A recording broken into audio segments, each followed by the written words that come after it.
有的小老鼠表面上看起来蓬蓬松松、干干净净、乖乖巧巧，每一针都长出了你梦中情鼠的样子。这光鲜亮丽的外表太具有欺骗性，以至于你根本想象不到它背地里能邋遢成啥样子。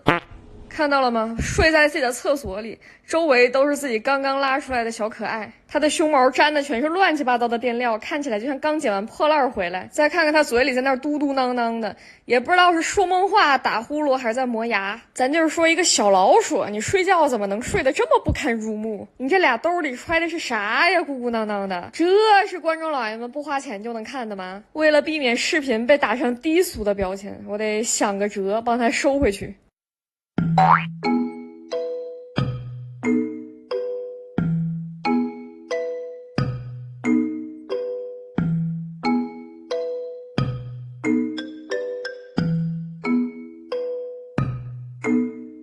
这样都叫不醒的吗？他睡的是有多死啊？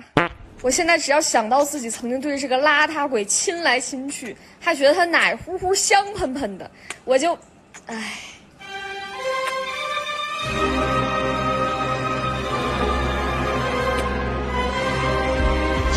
没关系，我哭1个月就好了，兄弟们，我哭1个月就好了。